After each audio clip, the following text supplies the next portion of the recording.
o Dia Internacional da Igualdade Feminina, não é muito conhecido ainda, a gente fala muito no Dia Internacional da Mulher. E falando sobre isso ao longo do dia, eu já comecei a ouvir alguns comentários, tipo, mas de novo esse assunto, mas que coisa, temos que parar, que bobagem e tal. Pois então, eu queria falar sobre o Dia Internacional da Igualdade Feminina para explicar por que sim, ainda temos que falar sobre isso. Bom, a origem é dos Estados Unidos, no dia 20 de agosto de 1920, há exatos 100 anos, em função da 19ª emenda da Constituição Americana, foi dado o direito às mulheres finalmente de votarem, né? Foi uma vitória do movimento sufragista, inclusive para quem não viu, assistam o filme As Sufragistas, é sensacional. E foi, enfim, uma grande vitória pelos direitos civis femininos. Faz um século, mas no Brasil isso só aconteceu em 1932, na Arábia Saudita apenas em 2015, ou seja, ontem, né?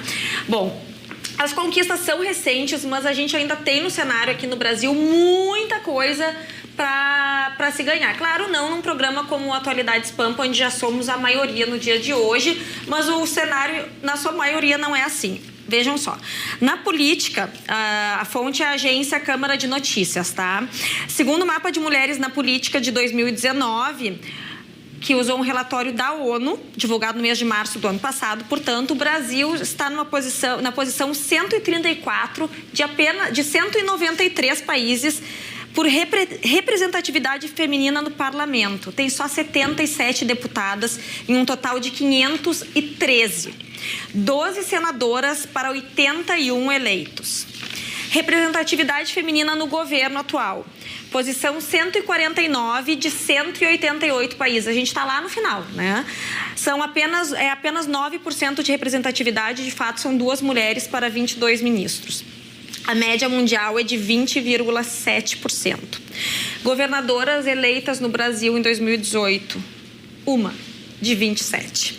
Bom, na iniciativa privada a situação é um pouquinho melhor, porque em geral a iniciativa privada está mais à frente nas tendências, até porque estão visando o lucro e, né, as tendências do mundo. As mulheres representam metade dos trabalhadores brasileiros, 51,7%, mais da metade, né? 51,7%, mas ainda são a minoria no topo da hierarquia. Apenas 37,8% de cargos gerenciais, isso segundo o IBGE, em fevereiro de 2020. De 532 entrevistadas, não houve evolução do número de CEOs entre 2018 para 2019, inclusive decresceu de 15% para 13%.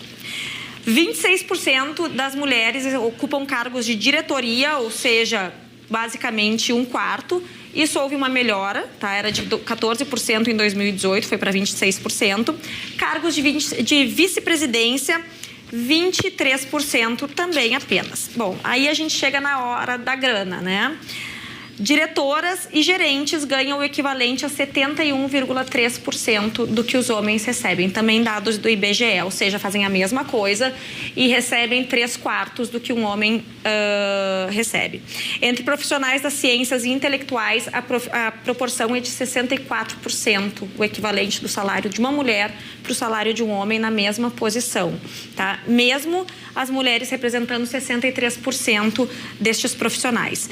Bom, se eu não convenci ainda que a diversidade, né, além de promover a igualdade de condições e ser uma visão mais humana do mundo, eu trago aqui informações de que para as empresas promover a diversidade dentro, no seu corpo de trabalhadores, faz com que elas sejam 21% mais lucrativas. Mulheres, homens e diversidade em geral sendo promovida.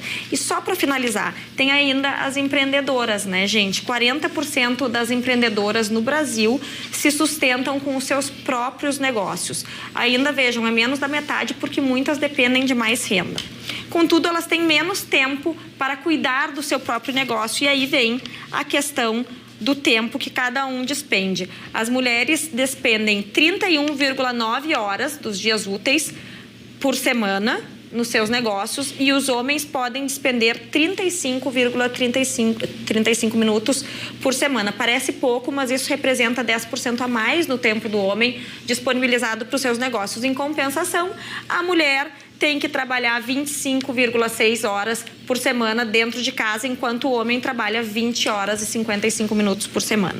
Então, eu estou trazendo esses dados porque a gente aqui não está falando puramente de feminismo, mas sim de as mulheres conseguirem, pelo seu mérito, as mesmas condições de trabalho. E mais uma coisa, né? Enquanto houver uma lei que tenha que defender as mulheres de agressões próprias do seu gênero, enquanto houver uma tipificação penal, feminicídio, para que impeça as mulheres de serem mortas, é porque a gente ainda não chegou no mesmo lugar que os homens, e a gente precisa, sim, falar sobre isso no Dia da Igualdade.